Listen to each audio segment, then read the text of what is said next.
ಎಲ್ರಿಗೂ ನಮಸ್ಕಾರ. ನೀವು ನೋಡ್ತಾ ಇದ್ದೀರಾ ಟಿವಿ ವಿಕ್ರಮ. ನಾನು ಮುಮ್ತಾಜ್ ಅಬ್ದುಲ್ ನೆಲ್ಲಡ್ಕ. ವೀಕ್ಷಕರೇ, ಮೊದಲಿಗೆ ಹೇಳಿಬಿಡ್ತೀನಿ, ನನ್ನ ದೇಶ, ನನ್ನ ಭಾರತ, ನನ್ನ ಮಣ್ಣಿನ ಸಂಸ್ಕೃತಿ, ಆಚಾರ, ವಿಚಾರ, ನಮ್ಮ ಮೂಲ ಧರ್ಮ ಇವುಗಳ ಬಗ್ಗೆ ಹೆಮ್ಮೆ ಇರದಂಥವರು ಮೋದಿಜಿಯವರನ್ನ ಯಾರೆಲ್ಲ ದ್ವೇಷ ಮಾಡ್ತಾರೋ ಅವರೆಲ್ಲರೂ ಕೂಡ ಈ ಕಾರ್ಯಕ್ರಮವನ್ನ ತಪ್ಪದೆ ನೋಡಬೇಕು ಕೊನೆ ತನಕ. ಯಾಕೆ ಅಂತ ಆಮೇಲೆ ಗೊತ್ತಾಗತ್ತೆ ನಿಮಗೆ. ವೀಕ್ಷಕರೇ, ಧರ್ಮೋ ರಕ್ಷತಿ ರಕ್ಷಿತ ಅನ್ನುವಂಥ ಒಂದು ಮಾತಿದೆ. ಅಂದ್ರೆ ನೀನು ಧರ್ಮವನ್ನ ರಕ್ಷಿಸಿದ್ರೆ ಧರ್ಮ ನಿನ್ನನ್ನ ರಕ್ಷಿಸುತ್ತೆ. ಈ ಮಾತಿಗೆ ಒಂದು ದಿ ಬೆಸ್ಟ್ ಉದಾಹರಣೆ ಅನ್ನೋ ಹಾಗೆ ನಮ್ಮ ದೇಶದ ಪ್ರಧಾನಮಂತ್ರಿಗಳಾದಂತಹ ನರೇಂದ್ರ ಮೋದಿಜಿಯವರು ಕಳೆದ 11 ವರ್ಷಗಳಲ್ಲಿ ನಮ್ಮ ದೇಶದ ಪ್ರಮುಖ ಧಾರ್ಮಿಕ ಕ್ಷೇತ್ರಗಳನ್ನ ಅಭಿವೃದ್ಧಿ ಮಾಡ್ತಾ ಬಂದಿದ್ದಾರೆ. ಪ್ರಭು ಶ್ರೀರಾಮ ಅದೆಲ್ಲ ಸುಮ್ಮನೆ ಕಾಲ್ಪನಿಕ ಪಾತ್ರ ಅಷ್ಟೇ. ರಾಮಾಯಣ ಅದೊಂದು ಕತೆ ಅಷ್ಟೇ. ಹೀಗೆ ಬೊಗಳೆಯನ್ನ ಬಿಡ್ತಾ ಇದ್ದಂಥವರಿಗೆ ಮುಟ್ಟಿ ನೋಡ್ಕೊಳ್ಳೋ ಹಾಗೆ ಉತ್ತರವನ್ನು ಕೊಟ್ಟಂತಹ ನರೇಂದ್ರ ಮೋದಿಜಿ ರಾಮ ಜನ್ಮಭೂಮಿ ಅಯೋಧ್ಯೆಯಲ್ಲಿ ಭವ್ಯ ರಾಮ ಮಂದಿರದ ಕನಸನ್ನ ನನಸು ಮಾಡ್ತಾರೆ. ಆ ಮೂಲಕ ಕೋಟ್ಯಾಂತರ ಕರ ಸೇವಕರ ತ್ಯಾಗ ಬಲಿದಾನವನ್ನ ಸಾರ್ಥಕಗೊಳಿಸ್ತಾರೆ. ಅಷ್ಟೇ ಅಲ್ಲ, ಹಿಂದೂ ಧರ್ಮದ ಪುನರ್ ಪ್ರತಿಷ್ಠಾಪನೆಗೆ ಪಣವನ್ನ ತೊಟ್ಟಂತಹ ಶಂಕರಾಚಾರ್ಯರ ಹಾಗೆ ದೇಶದ ಉದ್ದಗಲಕ್ಕೂ ಕೂಡ ಸನಾತನ ಧರ್ಮದ ದೇಗುಲಗಳಿಗೆ ಒಂದು ಹೊಸ ರೂಪನ್ನು ಕೊಡ್ತಾರೆ. ಅದಕ್ಕೋಸ್ಕರನೇ ಪ್ರತಿ ಒಬ್ಬ ಭಾರತೀಯ ಕೂಡ, ಪ್ರತಿ ಒಬ್ಬ ಹಿಂದೂ ಕೂಡ ಮೋದಿಜಿಯವರನ್ನ ಬಹಳ ಪ್ರೀತಿ, ಬಹಳ ಭಕ್ತಿಯಿಂದ ದೈವಾಂಶ ಸಂಭೂತ ಅಂತ ಕರೆಯುವಂಥದ್ದು. ಅದಕ್ಕೋಸ್ಕರ ಮೋದಿಜಿಯವರನ್ನ ಹಿಂದೂ ಹೃದಯ ಸಾಮ್ರಾಟ ಅಂತ ಹೊಗಳುವಂಥದ್ದು. ವೀಕ್ಷಕರೇ, ನಮ್ಮ ಭಾರತ ಶತಶತಮಾನಗಳಿಂದ ಧರ್ಮ, ಸಂಸ್ಕೃತಿ, ಆಚಾರ, ವಿಚಾರದ ಮಣ್ಣಾಗಿ ಉಳ್ಕೊಂಡಿದೆ. ಇಲ್ಲಿ ಲೆಕ್ಕ ಇಲ್ಲದಷ್ಟು ಪ್ರಸಿದ್ಧ ತೀರ್ಥ ಕ್ಷೇತ್ರಗಳಾಗಿರಬಹುದು, ಯಾತ್ರಾ ಕೇಂದ್ರಗಳಾಗಿರಬಹುದು ಇದೆ. ಆದ್ರೆ ನಮ್ಮ ದೇಶವನ್ನ ಆಳಿದಂತಹ ಸೋ ಕಾಲ್ಡ್ ಗಾಂಧಿ ಪರಿವಾರಕ್ಕೆ ಈ ಸನಾತನ ಧರ್ಮ ಅಂದ್ರೆ ಏನು ಅಂತಾನೆ ಗೊತ್ತಿಲ್ವಲ್ಲ. ದೇಶ ಧರ್ಮದ ಅರಿವೇ ಇಲ್ಲದ ಕಾರಣ, ಭ್ರಷ್ಟಾಚಾರ ಅನ್ನುವಂಥದ್ದು ಮಾತ್ರ ಗೊತ್ತಿದ್ದ ಕಾರಣ ನಮ್ಮ ದೇಶದ ಪ್ರಮುಖ ತೀರ್ಥ ಕ್ಷೇತ್ರಗಳು ನೂರಾರು ಸಮಸ್ಯೆಗಳಿಂದ ತುಂಬಿ ಹೋಗಿದ್ದವು. ಎಷ್ಟು ಅಂತ ಹೇಳಿದ್ರೆ, ಒಂದು ಬಾರಿ ಹೋದಂತವರು ಮುಂದೆ ಯಾವತ್ತೂ ಕೂಡ ಯಾತ್ರೆಯನ್ನ ಮಾಡೋದೇ ಬೇಡ ಅಂತ ನಿರ್ಣಯ ತೆಗೆದುಕೊಳ್ಳುವಂತಹ ಮಟ್ಟಿಗೆ ತೀರ್ಥ ಕ್ಷೇತ್ರಗಳ ಪರಿಸ್ಥಿತಿ ಇತ್ತು. ಆದ್ರೆ ಯಾವಾಗ ಪ್ರಧಾನಿ ಮೋದಿಜಿ ಅಧಿಕಾರವನ್ನ ವಹಿಸಿಕೊಳ್ತಾರೋ ಎಲ್ಲವೂ ಕೂಡ ಬದಲಾಗಬಿಡುತ್ತೆ. ಕಳೆದ 10 ವರ್ಷಗಳಲ್ಲಿ ಉತ್ತರ ಭಾರತದ ಪ್ರಮುಖ ದೇವಾಲಯಗಳು, ಅದು ಕಾಶಿ ಆಗಿರಬಹುದು, ಮಥುರಾ ಆಗಿರಬಹುದು, ಅಯೋಧ್ಯೆ ಆಗಿರಬಹುದು, ಕೇದಾರನಾಥ, ಹೀಗೆ ಬಹಳಷ್ಟು ದೇವಾಲಯಗಳು ಮೊದಲಿಗಿಂತ 1000 ಪಟ್ಟು ಅಭಿವೃದ್ಧಿ, ಮೊದಲಿಗಿಂತ 1000 ಪಟ್ಟು ಸ್ವಚ್ಛ ತಾಣಗಳಾಗಿ ಮಾರ್ಪಾಟಾಗಿವೆ. ಇವೆಲ್ಲದಕ್ಕೂ ಕೂಡ ಮೋದಿಜಿಯವರ ಇಚ್ಛಾಶಕ್ತಿಯೇ ಕಾರಣ ಅಂತ ಹೇಳಿದ್ರೆ ಖಂಡಿತವಾಗ್ಲೂ ತಪ್ಪಾಗಲ್ಲ. ಧರ್ಮವನ್ನ ಉಳಿಸೋದ್ರ ಜೊತೆಗೆ ಧಾರ್ಮಿಕ ಪ್ರವಾಸೋದ್ಯಮಕ್ಕೆ ಒಂದು ಹೊಸ ನಾಂದಿಯನ್ನ ಹಾಡಿ ಮೋದಿಜಿಯವರು ಇವತ್ತು ಯಶಸ್ವಿಯಾಗಿದ್ದಾರೆ.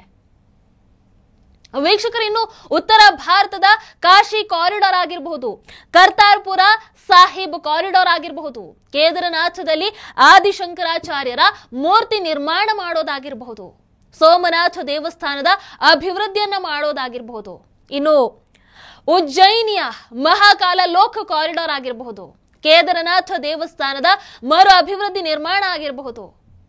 ಹೀಗೆ ಇವೆಲ್ಲದರ ಮೂಲಕ ಮೋದಿಜಿ ಅಭಿವೃದ್ಧಿಯ ಒಂದು ಹೊಸ ಮುಖವನ್ನ ಜಗತ್ತಿಗೆ ಪರಿಚಯ ಮಾಡಿ ಕೊಡ್ತಾರೆ. ನಮ್ಮ ನೆಲದ ಧರ್ಮವನ್ನ ಇಡೀ ಲೋಕಕ್ಕೆ ಪರಿಚಯ ಮಾಡಿ ಕೊಡ್ತಾರೆ. ಇನ್ನು ವೀಕ್ಷಕರೇ, ಕಾಶಿ ಆರಾಧ್ಯ ವಿಶ್ವನಾಥನ ದೇವಸ್ಥಾನದಿಂದ ತಾಯಿ ಗಂಗೆಗೆ ನೇರವಾಗಿ, ಅಂದ್ರೆ ಯಾವುದೇ ಅಡೆತಡೆ ಇಲ್ಲದೆ ಸಂಪರ್ಕವನ್ನ ಕಲ್ಪಿಸುವಂತಹ ಕಾಶಿ ವಿಶ್ವನಾಥ ಕಾರಿಡಾರ್ ಯೋಜನೆ ಏನಿದೆ, ಇದು ಕಾಶಿಯ ಪ್ರವಾಸಕ್ಕೆ ಒಂದು ಹೊಸ ಭಾಷ್ಯವನ್ನ ಬರೆದಿದೆ. 2019ರಲ್ಲಿ ಮೋದಿಜಿ ಸುಮಾರು 800 ಕೋಟಿ ರೂಪಾಯಿಗಳ ಈ ಯೋಜನೆಗೆ ಚಾಲನೆಯನ್ನ ನೀಡ್ತಾರೆ. 2021ರಲ್ಲಿ ಈ ಯೋಜನೆ ಪೂರ್ಣಗೊಳ್ಳುತ್ತೆ.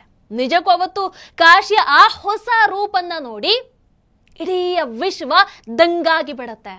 ಯಾಕಂದ್ರೆ ನಮ್ಮನ್ನ ಹಿಂದೆ ಆಳಿದಂಥವ್ರು ಇಂತಹ ಒಂದು ಅಭಿವೃದ್ಧಿ, ಇಂತಹ ಒಂದು ಬದಲಾವಣೆ ಸಾಧ್ಯ ಇದೆ ಅನ್ನುವಂಥದ್ದನ್ನೇ ಮರೆಸಿ ಬಿಟ್ಟಿದ್ರು.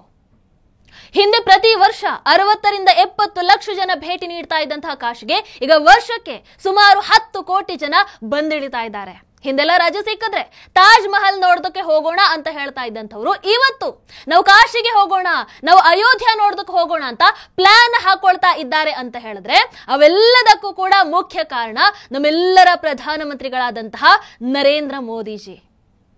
ವೀಕ್ಷಕರ, ಇನ್ನು ಮೊದಲೆಲ್ಲ ವಿಶ್ವನಾಥನ ದರ್ಶನ ಮಾಡಿಕೊಂಡು ಸೀದಾ ಹೋಗ್ತಾ ಇದ್ದಂತಹ ಭಕ್ತರು ಈಗ ಅಲ್ಲೇ ಸುತ್ತಮುತ್ತ ಇರುವಂತಹ ಬೇರೆ ಬೇರೆ ಸ್ಥಳಗಳನ್ನ ನೋಡೋದಕ್ಕೆ ಕನಿಷ್ಠ ಅಂದ್ರು 3 ದಿನ ಅಲ್ಲೇ ಉಳ್ಕೊಳ್ತಾರೆ. ನಿಮ್ಮಲ್ಲಿ ಈಗ ಬಹಳಷ್ಟು ಮಂದಿಗೆ ಹೌದು ನಾನು ಹಾಗೆ ಮಾಡ್ತಾ ಇದ್ದೀನಿ ಅಂತ ಅನಿಸಿರಬಹುದು, ಹೌದಲ್ವೋ? ನೋಡಿ, ಇದರಿಂದಾಗಿ ಯಾರಿಗೆಲ್ಲ ಸಹಾಯ ಆಯ್ತು? ಸ್ಥಳೀಯ ವ್ಯಾಪಾರಸ್ಥರು, ಹೋಟೆಲ್ ಉದ್ಯಮ, ಆಟೋ, ಟ್ಯಾಕ್ಸಿ, ಹೀಗೆ ಪ್ರತಿಯೊಬ್ಬರಿಗೂ ಕೂಡ ಒಂದು ಜೀವನವನ್ನ ಕಟ್ಟಿಕೊಡ್ತು, ಹೌದಲ್ವೋ? ಈ ರೀತಿಯಲ್ಲಿ ಮೋದಿಜಿ ಮಾಡಿದಂತಹ ಆ ಒಂದು ಅಭಿವೃದ್ಧಿಯಿಂದ, ಆ ಮಹಾ ಪ್ಲಾನ್ ನಿಂದ ಇವತ್ತು ಕಾಶಿ ಉತ್ತರ ಪ್ರದೇಶದಲ್ಲಿ ಅತ್ಯಂತ ಹೆಚ್ಚು ಜನರು ಭೇಟಿ ನೀಡುವಂತಹ ಒಂದು ಪುಣ್ಯ ಕ್ಷೇತ್ರವಾಗಿ ಮಾರ್ಪಾಡಾಗಿದೆ. ವೀಕ್ಷಕರೇನು, ಭಾರತದಲ್ಲಿ ರಾಮ ಮಂದಿರ ಅನ್ನುವಂಥದ್ದು ಕೋಟ್ಯಾಂತರ ಭಾವನೆಗಳ ಜೊತೆಗೆ ಬೆಸೆದುಕೊಂಡು ಬಿಟ್ಟಿದೆ. ಅದೆಷ್ಟೋ ಹಿಂದೂಗಳು ಈ ಕನಸು ನನಸಾಗಬಿಡುತ್ತಾ, ನಮ್ಮ ಜೀವನದಲ್ಲಿ ಒಂದು ಬಾರಿಯಾದ್ರೂ ರಾಮ ಮಂದಿರಕ್ಕೆ ಹೋಗುವಂತಹ ಭಾಗ್ಯ ಸಿಗತ್ತಾ ಅನ್ನುವಂತಹ ಬೇಸರದಲ್ಲಿ ಇದ್ದಾಗ ಎಲ್ಲರ ಆ ಕನಸನ್ನ ನನಸು ಮಾಡೋದಕ್ಕೆ ಬಂದಂಥವರು ನರೇಂದ್ರ ಮೋದಿಜಿ. 2024ರ ಜನವರಿಯಲ್ಲಿ ಉದ್ಘಾಟನೆ ಆದಂತಹ ರಾಮ ಮಂದಿರ ಇವತ್ತು ಇಡೀ ವಿಶ್ವದ ಹಿಂದೂ ಸಮುದಾಯವನ್ನ, ಪ್ರತಿಯೊಬ್ಬ ಭಾರತೀಯನನ್ನ ಯಾವುದೇ ಪ್ರಚಾರ ಇಲ್ಲದೆ ಹಾಗೇ ಕರೆಸ್ಕೊಳ್ತಾ ಇದೆ. ತಾತ್ಕಾಲಿಕ ರಾಮಲಲ್ಲಾ ಮಂದಿರ ಇದ್ದಂತಹ ಸಂದರ್ಭದಲ್ಲಿ 20,000 ಜನರು ಪ್ರತಿದಿನ ಭೇಟಿ ನೀಡ್ತಾ ಇದ್ರು. ಈಗ ಏನಿಲ್ಲ ಅಂದ್ರೂ 1 ಲಕ್ಷಕ್ಕೂ ಹೆಚ್ಚು ಜನ ಭೇಟಿಯನ್ನ ನೀಡ್ತಾ ಇದ್ದಾರೆ. ಆ ಮೂಲಕ ಮೋದಿಜಿ ಅದೆಷ್ಟೋ ಕರ ಸೇವಕರ ಹೋರಾಟಕ್ಕೆ, ಅವರ ಬಲಿದಾನಕ್ಕೆ ನ್ಯಾಯವನ್ನು ಒದಗಿಸಿಕೊಡ್ತಾರೆ.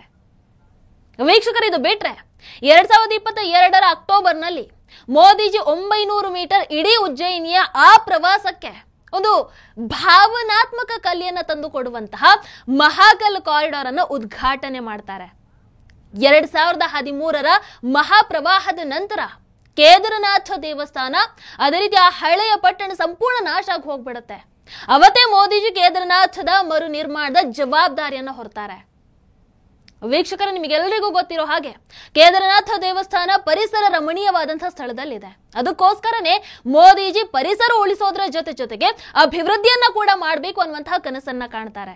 ಹಾಗಾಗಿ ದೇವಸ್ಥಾನದ ಸುತ್ತಲೂ ಕೂಡ ವಿಶಾಲವಾದಂತಹ ಬಯಲು ಪ್ರದೇಶವನ್ನ ನಿರ್ಮಾಣ ಮಾಡ್ತಾರೆ. ಭಕ್ತರಿಗೆ ಅನುಕೂಲ ಆಗಬೇಕು ಅನ್ನುವಂತಹ ನಿಟ್ಟಿನಲ್ಲಿ ಸುಗಮ ಪಾದಚಾರಿ ಮಾರ್ಗ ಆಗಿರಬಹುದು, ಹೆಚ್ಚುವರಿ ಸುರಕ್ಷತೆ, ಮೂಲ ಸೌಕರ್ಯವನ್ನ ಕೂಡ ಒದಗಿಸಿಕೊಡ್ತಾರೆ. ಇನ್ನು ಮೋದಿಜಿ ಕೇದಾರನಾಥ್ಗೆ ಭೇಟಿಯನ್ನ ನೀಡಿ ಧ್ಯಾನವನ್ನ ಮಾಡಿದಂತಹ ಫೋಟೋ ನೀವೆಲ್ಲರೂ ಕೂಡ ನೋಡಿರ್ತೀರಾ. ವೀಕ್ಷಕರು, ಇನ್ನು ಮೋದಿಜಿಯವರ ತವರು ರಾಜ್ಯ ಗುಜರಾತಿನ ಸೋಮನಾಥ ಮಂದಿರ ಈಗ ಮತ್ತೊಮ್ಮೆ ತನ್ನ ವೈಭವದ ದಿನಗಳನ್ನ ನೋಡ್ತಾ ಇದೆ. ಮೋದಿಜಿ 2019ರಲ್ಲಿ ಸೋಮನಾಥ ಮಂದಿರ ಟ್ರಸ್ಟ್ನ ಅಧ್ಯಕ್ಷರಾದ ನಂತರ ಇಲ್ಲಿನ ಅಭಿವೃದ್ಧಿ ಎಲ್ಲರನ್ನ ಸೆಳೀತಾ ಇದೆ. ಕೆಲವು ವರ್ಷಗಳ ಹಿಂದೆ ಸೋಮನಾಥ ಮಂದಿರ ಸಮೀಪದ ಸಮುದ್ರ ತೀರ ಏನಿದೆ ಅದು ಹೇಳಿಕೊಳ್ಳುವಷ್ಟು ಸ್ವಚ್ಛವಾಗಿರಲಿಲ್ಲ. ಮೊದಲಿಗೆ ಮೋದಿಜಿ ಸ್ವಚ್ಛತೆಗೆ ಆದ್ಯತೆಯನ್ನ ನೀಡಿ ಆಮೇಲೆ ಅಭಿವೃದ್ಧಿಗೆ ಮುನ್ನುಡಿಯನ್ನ ಬರೆದ್ರು ಅಂತ ಹೇಳಿದ್ರೆ ಖಂಡಿತವಾಗ್ಲೂ ತಪ್ಪಾಗಲ್ಲ. ಹೀಗೆ ನಮಗೆ ಹೇಳ್ತಾ ಹೋದ್ರೆ, ನೋಡ್ತಾ ಹೋದ್ರೆ ನೂರಾರು ಉದಾಹರಣೆಗಳು ಸಿಗ್ತಾನೆ ಹೋಗುತ್ತವೆ. ವೀಕ್ಷಕರ, ಅಮೆರಿಕದಲ್ಲಿ ಹಿಂದೂ ಧರ್ಮದ ಕಹಳೆಯನ್ನ ಊದಿದಂತಹ, ಸನಾತನ ಧರ್ಮದ ನಮ್ಮ ನೆಲದ ಶ್ರೇಷ್ಠತೆಯನ್ನ ಸಾರಿದಂತಹ ಸ್ವಾಮಿ ವಿವೇಕಾನಂದರ ಹಾಗೆ ಹಿಂದೂ ಧರ್ಮ ಪುನಃಸ್ಥಾಪನೆಗಾಗಿ ದೇಶವನ್ನೇ ಸುತ್ತಿದಂತಹ ಶಂಕರಾಚಾರ್ಯರ ಹಾಗೆ ಮೋದಿಜಿ ದೇಶಾದ್ಯಂತ ಹಿಂದೂಗಳ ಪ್ರಾರ್ಥನಾ ಸ್ಥಳಗಳನ್ನ, ದೇವಾಲಯಗಳನ್ನ ಅಭಿವೃದ್ಧಿಪಡಿಸುವ ಮೂಲಕ ನಮ್ಮ ದೇಶದ, ನಮ್ಮ ಧರ್ಮದ ಶ್ರೇಷ್ಠತೆಯನ್ನ, ನಮ್ಮ ಮಣ್ಣಿನ ಸೊಗಡನ್ನ, ನಮ್ಮ ಆಚಾರ ವಿಚಾರಗಳನ್ನ ಇಡೀ ವಿಶ್ವಕ್ಕೆ ಪಸರಿಸಿದ್ದಾರೆ. ಇಂತಹ ಪ್ರಧಾನಿ ನರೇಂದ್ರ ಮೋದಿಜಿಯವರಿಗೆ ನಮೋ ನಮಃ.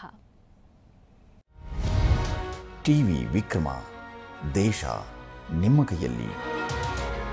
ಈ ಕಾರ್ಯಕ್ರಮ ನಿಮಗೆ ಇಷ್ಟ ಆಗಿದ್ದಲ್ಲಿ ಲೈಕ್, ಶೇರ್ ಹಾಗೂ ಕಮೆಂಟ್ ಮಾಡಿ.